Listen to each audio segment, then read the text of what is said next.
Olá, meu nome é Ney Herman e está começando mais uma edição do programa Opinião, o seu programa de debates e entrevistas.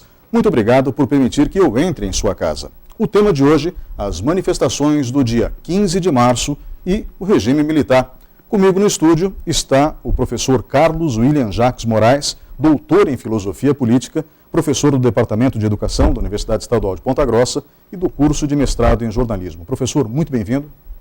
Muito obrigado, Ney. Muito obrigado pelo convite, em poder participar desse programa que tem aí todo o seu mérito por favorecer o debate, por favorecer a troca de ideias, na nossa região dos Campos Gerais. Obrigado pela sua presença. Nós voltamos em instantes com o programa Opinião. Por favor, fique conosco.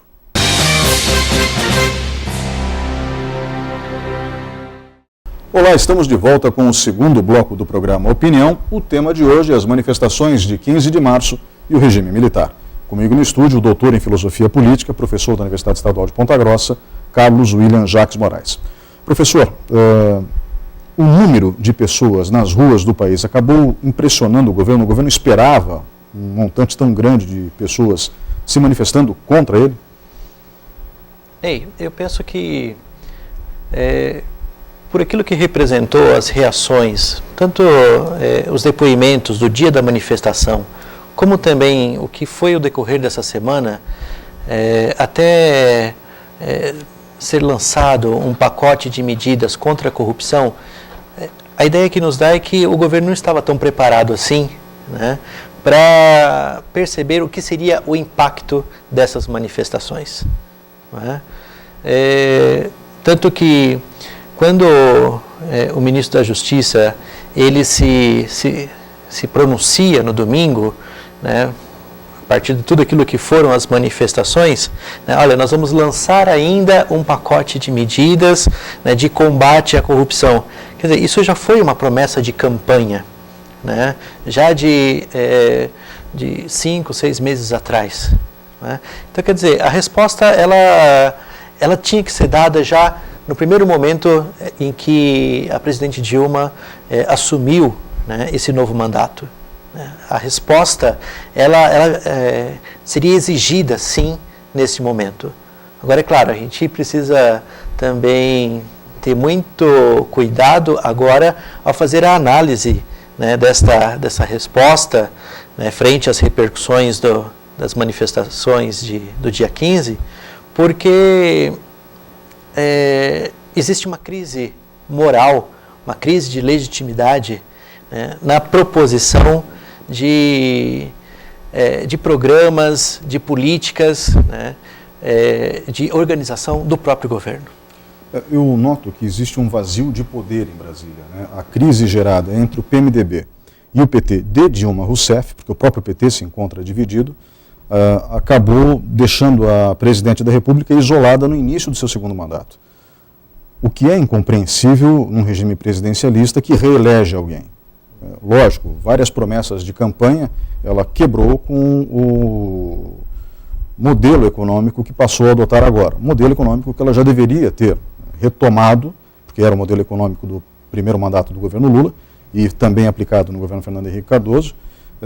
E eu digo retomado porque, infelizmente, a política desenvolvimentista de Guido Mantega e de Dilma Rousseff não era sustentável economicamente.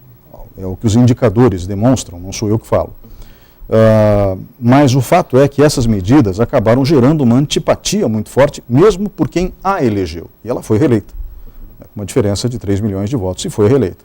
E aqui fica a pergunta, esse vazio de poder enfraqueceu ainda mais a presidente diante das manifestações de 15 de março? Sim. É um vazio de poder no sentido de que é um poder que está sendo, nós poderíamos dizer assim, fonte de negociação. Isso é um fato. São as negociações que hoje determinam qualquer tipo de legitimidade do poder e também de representação do que é uma ação do governo. Então tudo depende da moeda de troca que você, hoje a presidente Dilma é capaz de favorecer em relação às diversas alianças políticas da Câmara dos Deputados e também do Senado. Na realidade, são alianças ruins, diga-se de passagem, onde ela tem sido vencida sistematicamente. Começa com a eleição para o presidente da Câmara dos Deputados, ela perdeu a eleição, Sim. venceu Eduardo Cunha, e o próprio Renan Calheiros deu uma espécie de grito de independência logo na sequência. E na sequência também dos eventos, nós tivemos aí, nessa semana que passou, o agora ex-ministro da Educação, Cid Gomes, literalmente tendo que renunciar porque disse que haviam 300, 400 achacadores no Congresso Nacional. E repetiu isso dentro do Congresso, e ainda deu de dedo em Eduardo Cunha, né? E a gente vê que isso, logicamente, desgastou o governo e ele teve que pedir demissão ou foi demitido, né? Cada um conta aquilo que quer. Sim. Mas fato é que... E acredita naquilo que quer. Exatamente. Fato é que foi também uma exigência do PMDB. O PMDB ameaçou, depois do que fez Cid Gomes, deixar a base do governo. Né? Só que já é uma base meio controversa, o senhor não acha? É uma base bastante controversa. E existe aqui uma série de pacotes, né, que vão ter o seu andamento, né, na esfera legislativa, na medida em que o Poder Executivo atender às demandas dessa mesma esfera. Né? E na base disso nós nos deparamos com todo o projeto e as possíveis repercussões ainda que há de vir em relação à reforma política. E o senhor acredita que o evento de 15 de março teve caráter realmente político? Porque os manifestantes disseram que não, que era apartidário. Mas partidos como o PSDB forneceram suas estruturas para que o evento acontecesse. Foi ou não foi um evento político, doutor Carlos? Com certeza foi um evento político. Não é? Claro que nem todas as pessoas que, a gente poderia até dizer, a maioria das pessoas, né, não tem vínculo partidário, mas tem vínculo com uma ideia de Estado, com uma ideia de governo, que certamente vai contra tudo aquilo que é a expectativa do atual regime, né, do atual governo. Né? Agora, a gente precisa também pensar o seguinte, sempre quando se falava dos números, né, das manifestações, havia uma relação entre o número oficial, né, dado ali pela Polícia Militar, né, quantidade de pessoas manifestando, e, de outro lado, o número dos organizadores. Né? Então, a gente se pergunta, quem são os organizadores? Né? Exato. Essa determinação, né, de quem são os organizadores, né, certamente nos leva a diversos grupos, com diversos interesses também. Entre esses, grupos que não propriamente se apresentam como representantes dos partidos políticos, mas estão a serviço de partidos políticos. Então, isso é importante que a gente tenha bem em mente. Aqui em Ponta Grossa mesmo, nós sabemos que a juventude do PSDB, né, esteve, de uma certa maneira, motivando as manifestações. Agora, vamos pensar também no seguinte, são representantes legítimos da sociedade civil. Né? Ou seja, isso não tira, como eu posso dizer, a legitimidade, como o senhor acaba de utilizar, do movimento. Ou seja, o movimento foi legítimo e foi importante dentro de um processo democrático em que vivemos. Se conseguiu fazer com que alguma repercussão ocorresse por parte do governo federal, é porque, de uma certa maneira, já provocou alguma reação, e essa reação não deixa de ser uma reação positiva. Se nós, como eu havia dito antes, nos encontrávamos apenas a nível de uma promessa de combate à corrupção e de reforma política, hoje ela se encontra no centro das discussões, né, do poder, tanto do executivo quanto nas outras esferas de poder. Né? Então, a manifestação, ela teve sim o seu mérito, ela foi muito importante para que o movimento acontecesse. Agora, professor, eu gostaria de entender o seguinte, a gente já vai falar dos números especificamente em Ponta Grossa, né, que teve uma discrepância muito grande, principalmente em relação àquilo que foi publicado nos jornais na terça-feira. mas eu gostaria de entender quem foi para a rua, porque a impressão que eu tenho é que não foi necessariamente a camada mais pobre da população que tomou as ruas da cidade, ou das cidades no Brasil, mas sim representantes expressivos da classe média e da classe alta. Pelo menos é o que aconteceu em Ponta Grossa e é o que dizem aconteceu em outras cidades do país. O senhor acredita que realmente essa divisão de classes aconteceu? Nas avenidas espalhadas pelo país, eram mais componentes da classe média do que do povo como um todo? Ok. Veja, Ney, nós temos que também pensar aqui, e aí eu vou agora assumir um pouco do papel do filósofo, né? Eu gostaria de lembrar um autor, né, do século XVII, Thomas Hobbes, né, filósofo inglês, dizem ali como que um dos pais do liberalismo, né? Mas quando a gente pensa na sua justificativa sobre como que se forma o Estado Nacional, né? Então ele coloca, olha, as pessoas como não podem viver num estágio de liberdade natural, elas precisam abrir mão dessa liberdade natural e delegar poder a um soberano, que vai então governar uma estrutura de Estado, e delegando esse poder, ele também mantém essa estrutura de poder para quê? Para que você tenha um retorno a essa estrutura de poder na forma de segurança, né? E a primeira forma de segurança é a segurança da sua própria vida. Então, é a sua integridade, né, física, primeiramente, né? Isso está na obra O Leviatã, de Thomas Hobbes. Então, nós hoje abrimos mão da nossa liberdade, né, e mantemos por meio dos nossos impostos toda uma estrutura de Estado. Qual é o dever do Estado nesse caso? Garantir, na forma de serviço, né, o retorno, né, do fato de que abrimos mão da nossa liberdade natural, né, e também, até certo ponto, da nossa liberdade civil, né. O problema é que nós não temos este retorno, né? Nós não temos este retorno. O governo, ele deveria, né, numa concepção até ainda filosófica de Estado, né, realizar política pública, né? E essa me parece que é uma das maiores bandeiras hoje, né, quando se fala em Estado democrático de direito. Você governa e governa para todos, né? E sempre pautado no direito. E no direito, a partir daquilo que também o artigo 5º nos coloca, a partir do princípio de igualdade, né? Então, hoje nós temos praticamente a operação do direito a partir do princípio de equidade, dando a cada um o que pode ser seu por direito. E, mais ainda, nós temos também um Estado que, camuflado de política pública, atende, né, a partir de seus próprios interesses privados, os interesses privados alheios, né?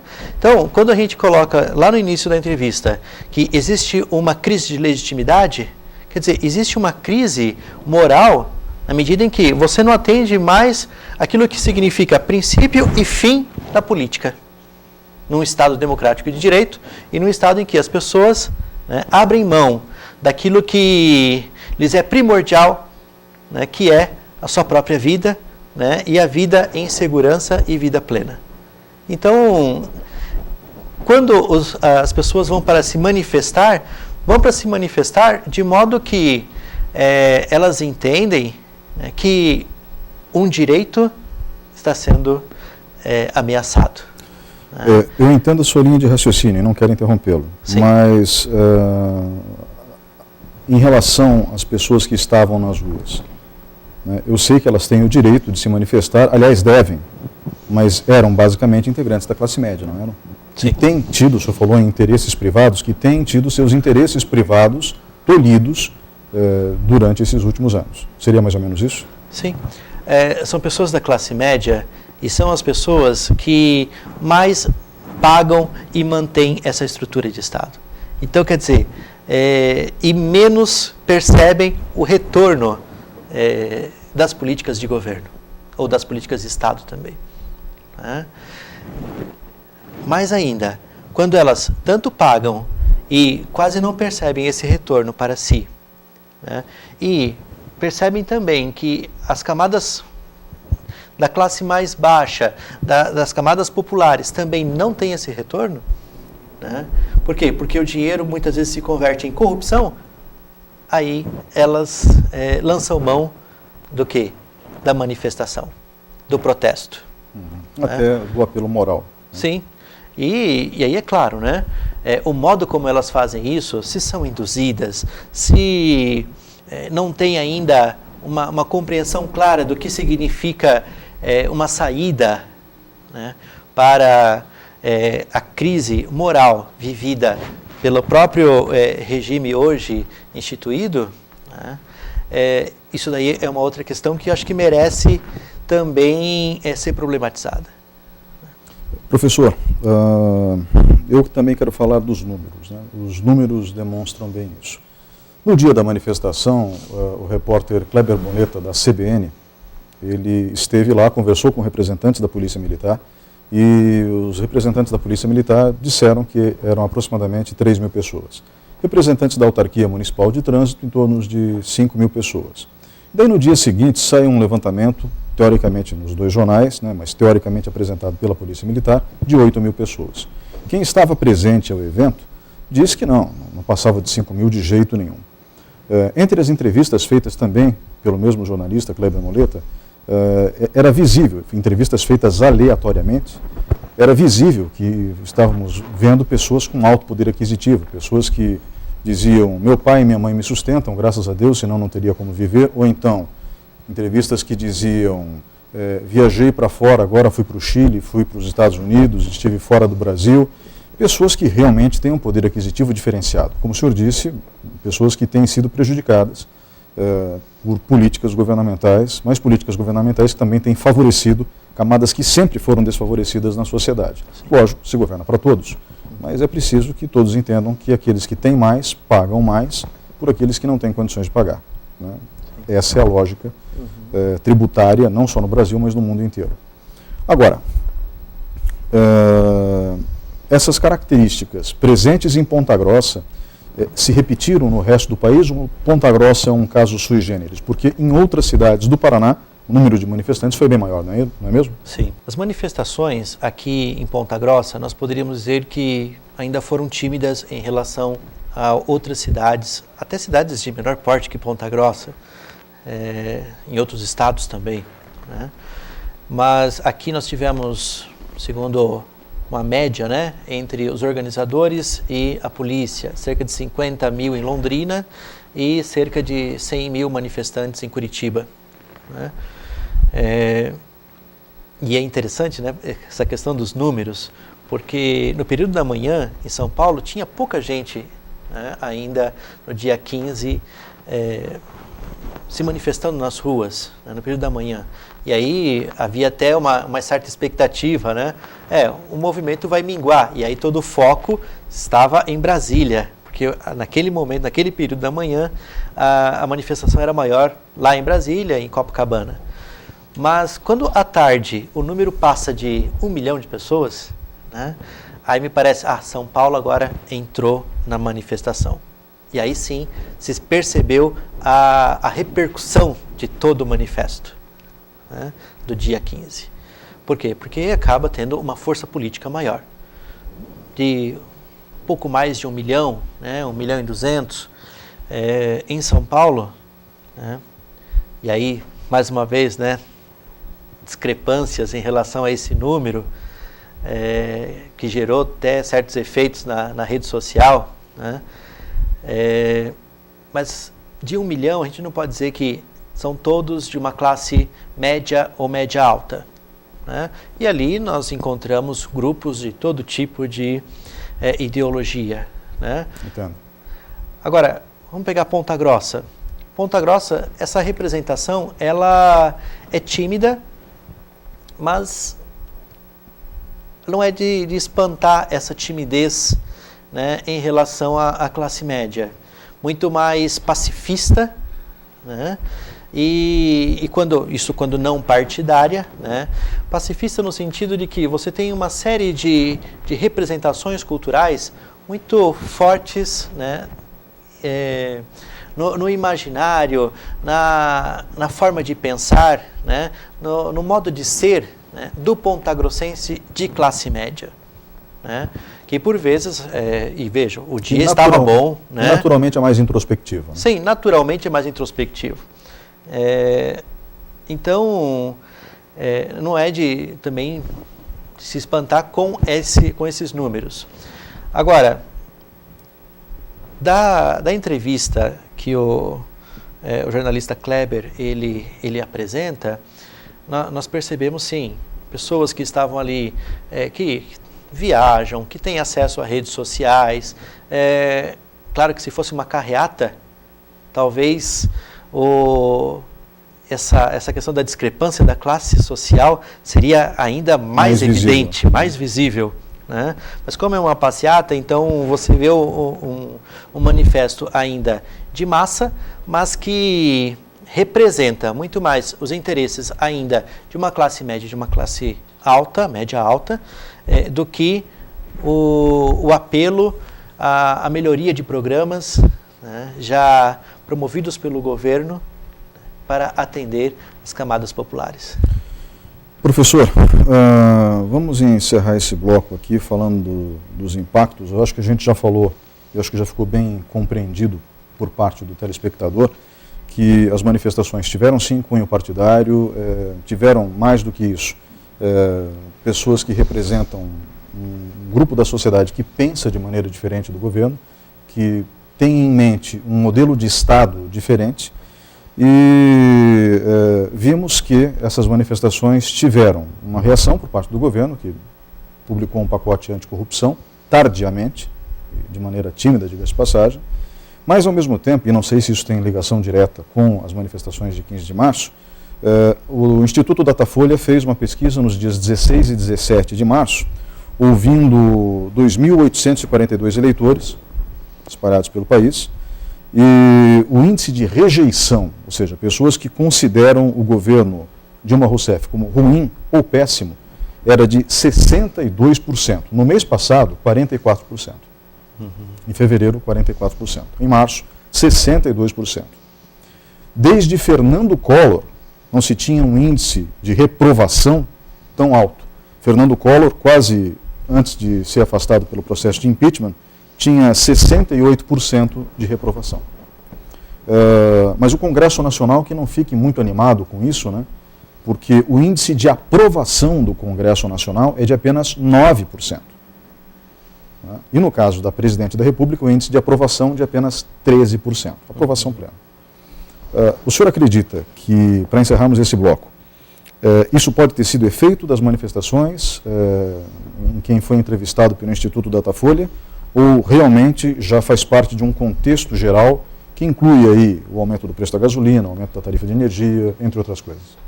Eu acho que, com certeza, o que nós percebemos é toda uma imagem que vem, que tem se desgastado, né, ao longo desses 3 meses de segundo mandato.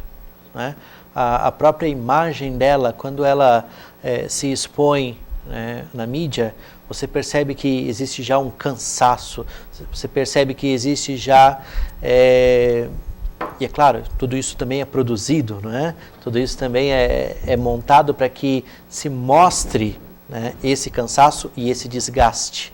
Né? E aí o desgaste da imagem associado ao momento em que nós temos que agora também pagar impostos de nível municipal, de nível federal, associado também à alta de preços, né, com relação a mercado, a combustíveis, tudo isso faz com que você tenha uma rejeição cada vez maior em relação à imagem, né, e à representação da Presidente no país. Ou seja, então, na sua opinião, o resultado da pesquisa reflete um quadro geral, não apenas uma influência específica de 15 de março. Sim, reflete, porém existe uma variação, né, desses índices. tudo depende do modo como o próprio governo, e especificamente a presidente Dilma, que centraliza bastante as suas decisões, ela é capaz, então, de se projetar em relação à sua própria imagem na mídia, né, e na sua capacidade ou não de exercer uma negociação mais efetiva com as outras esferas do poder político. Professor, muito obrigado pela participação nesse bloco. Nós voltamos em instantes com o programa Opinião. Por favor, fique conosco.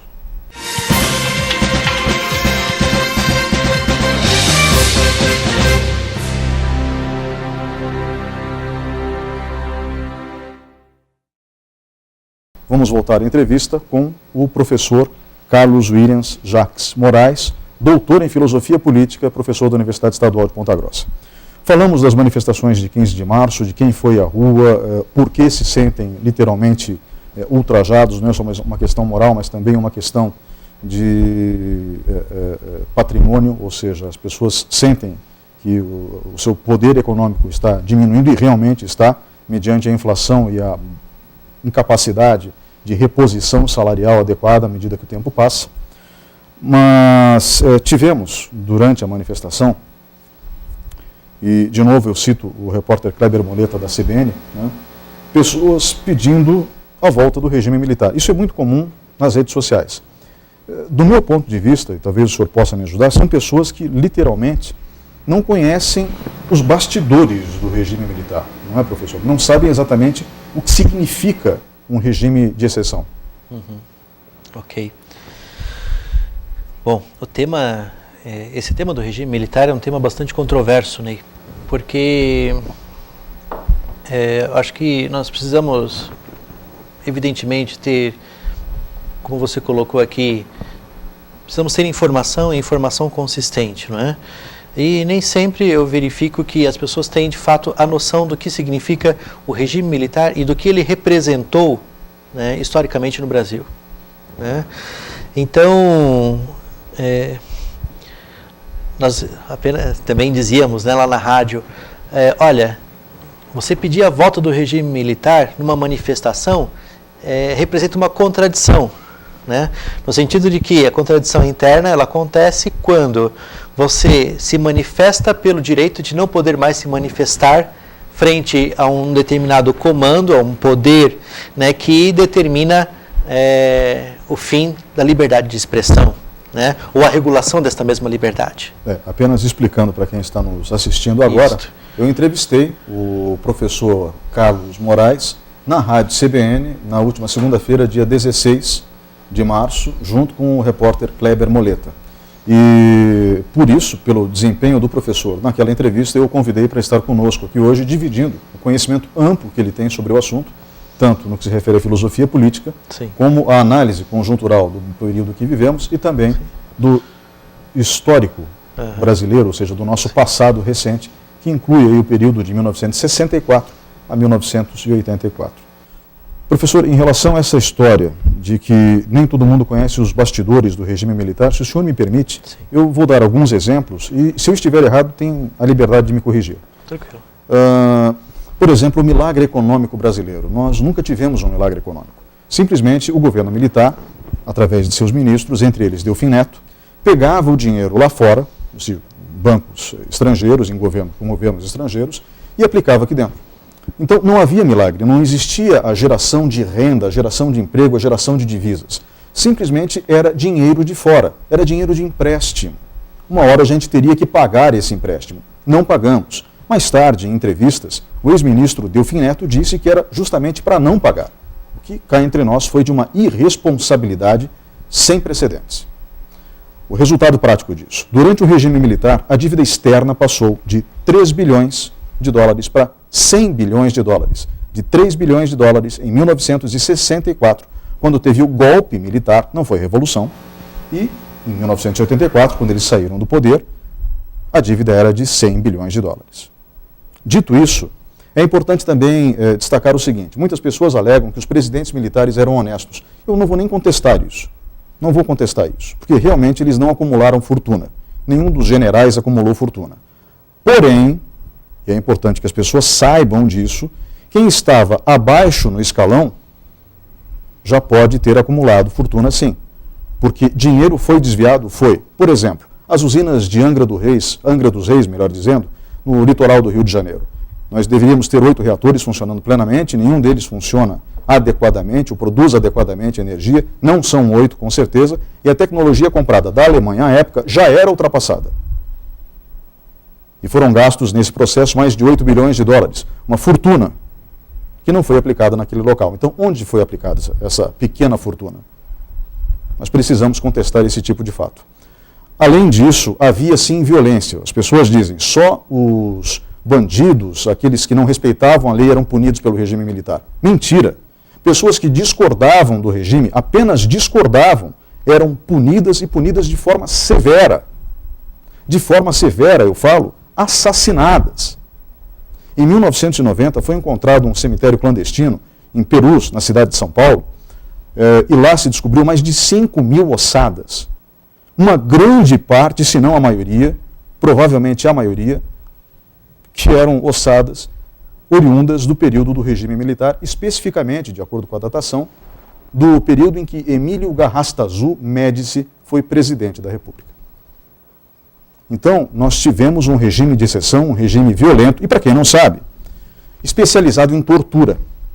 Os nossos torturadores eram tão bons, que quando teve o golpe de Estado no Chile, que derrubou Salvador Allende e colocou Augusto Pinochet no poder, os nossos torturadores foram dar aulas de tortura para os torturadores chilenos. Isso faz parte da história.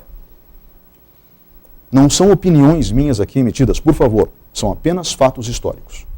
Então, eu dividi alguns deles aqui, professor. Ok. Eu errei em algum dessas informações, o senhor sabe se eu errei, não? Não, eu penso que existe aqui uma coerência quando você, acho que muito bem, sintetiza, do ponto de vista factual, né, aquilo que foi o regime. Né?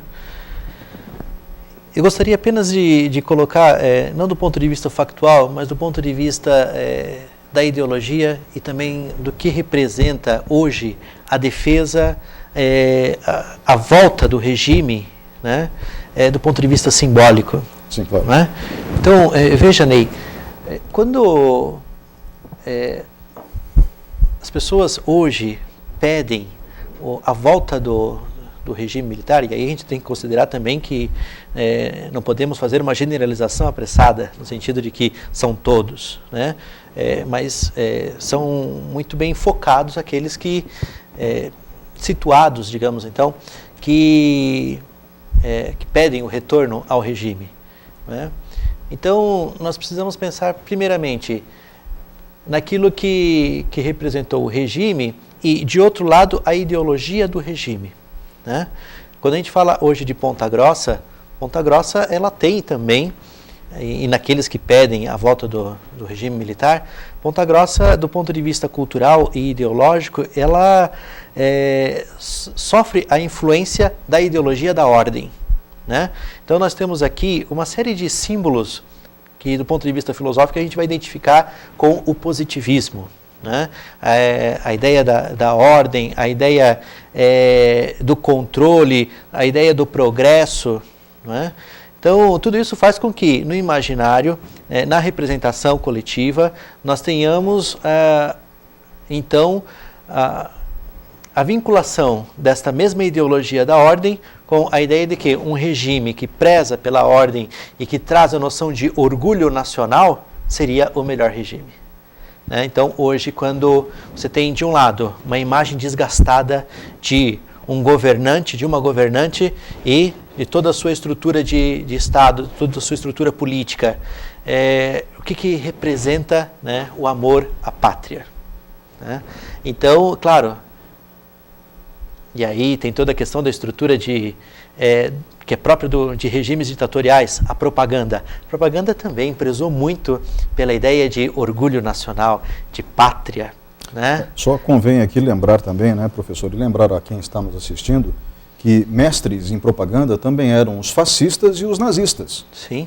E é importante que você saiba, você é favorável? Tudo bem, mas entenda que não necessariamente nazista, porque o nazismo pregava em si a questão da discriminação racial, e o fascismo, com exceção desse detalhe, pregava o poder ditatorial. Então, você é um fascista. sem nenhuma ofensa. É apenas uma constatação lógica. Eu estou errado? O regime ditatorial, ele pode ser de esquerda ou de direita, né?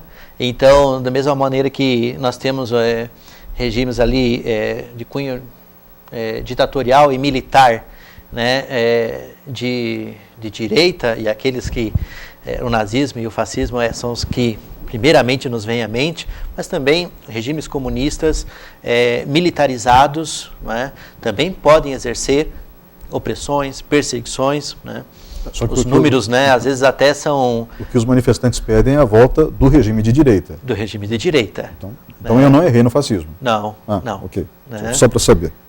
Não que o regime de direita tenha matado mais do que o regime ditatorial de esquerda. Os dois, né, são ruins. Né? Na União Soviética se diz que matou mais, né, na perseguição do regime comunista do que o que foi o próprio nazismo. O Stalin não era conhecido por ser uma figura delicada. Não, nem um pouco. Né? Mas, como eu estava considerando, vejam, nós estamos atacando...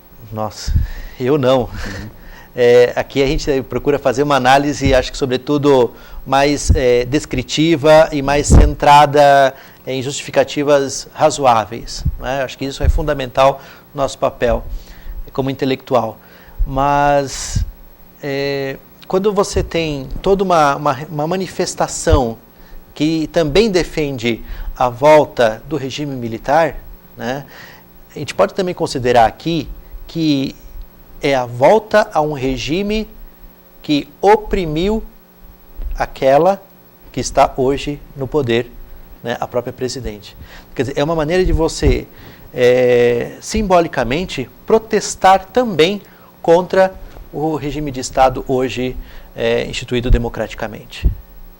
Pois é, mas digamos que volte o regime militar. O que as pessoas não percebem é que isso significa uma ruptura do processo democrático. Sim. Simplesmente, caso o Exército tomasse essa atitude, até onde eu saiba isso não vai acontecer, nós rasgaríamos a Constituição. E, como diria Rui Barbosa, não há salvação fora da lei.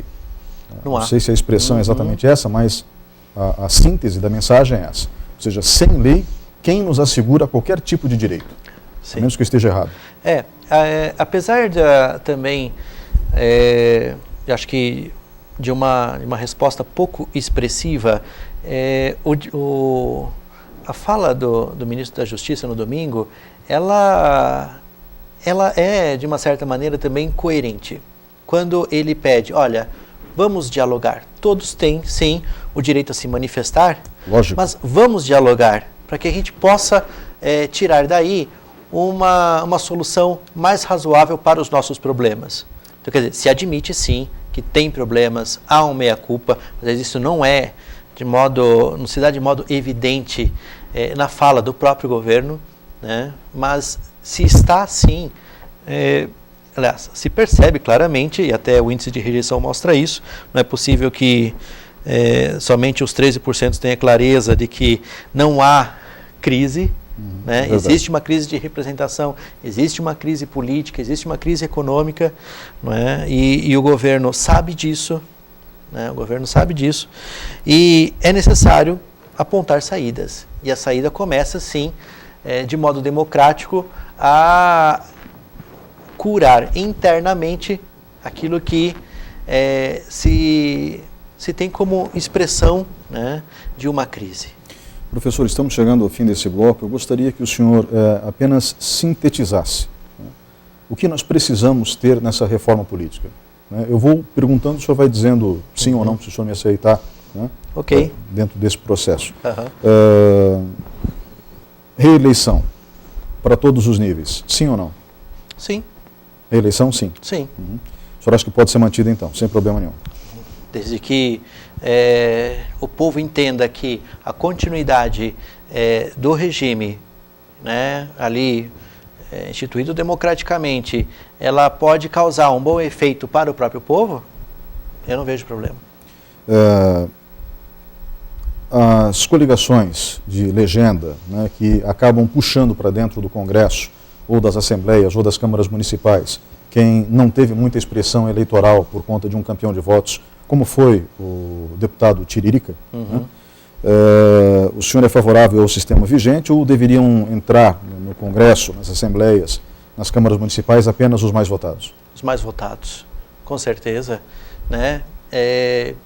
Nós estamos aqui na perspectiva de entender que o voto qualificado é aquele voto consciente e que expressa a vontade, né, claro, fundamentada, qualificada do próprio povo. Se o povo entende, primeiramente lá, que a reeleição é o melhor, claro que nós vamos ser favoráveis a essa reeleição.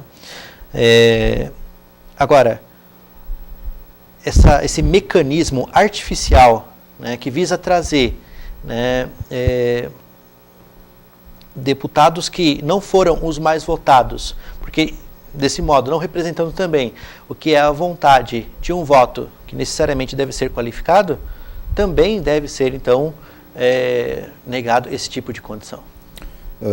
Agora, em relação a sigilo fiscal e bancário, por exemplo, o senhor acha que um político deve abrir mão disso para entrar na vida pública? Ou seria um exagero? Pode ser um exagero aqui, né? Né? Eu acho que a gente pode sim manter a integridade da vida física, né? Claro que a gente entende que ele precisa ter idoneidade moral, sim, né? E deve sim se manifestar com relação aos seus próprios rendimentos, né? Eu acho que a questão está naquilo que, do ponto de vista jurídico, né, enquanto pessoa jurídica, ele esconde, né? E aí nós vamos ao encontro de toda a discussão sobre a reforma política, né, que requer primeiramente com que doações de campanha sejam doações apenas de pessoas físicas e não de pessoas jurídicas. O senhor é favorável ao financiamento público de campanhas? Financiamento público, desde que você tenha, sim, uma cota para esse mesmo financiamento. Né? Igual para todos? Igual para todos e mantido pelos interessados, né, e concernidos ao próprio regime, que é o povo. Tá? Entendo. Fora esses detalhes, tem algum outro que o senhor acha que é importante, que deva constar na pauta de uma reforma política? Ney, eu gostaria aqui de, então, colocar, acho que dois aspectos importantes para a reforma política ainda, né? Primeiramente, a questão do voto distrital. Nós estamos num país continental, é um país marcado por diferenças regionais que precisam, né, ser respeitadas. Que precisam ser respeitadas, e a vontade do povo pode se fazer presente nessas representações. E o da paridade de gênero. Né? Nós temos cada vez mais também a mulher ocupando diversas representações, cargos, do ponto de vista econômico, o seu poder tem aumentado cada vez mais e também merece uma atenção do ponto de vista da política. Muito obrigado, professor. Nós voltamos em instantes com o programa Opinião. Por favor, fique conosco.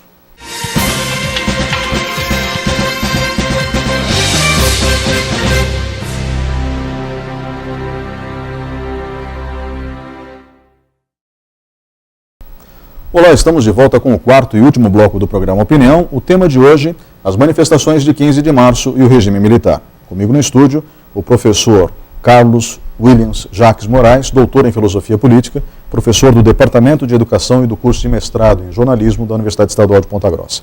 Antes de mais nada, obrigado, professor. E que mensagem final o senhor deixa para o público? Ney, eu que agradeço mais uma vez o convite e me disponho a outras oportunidades também.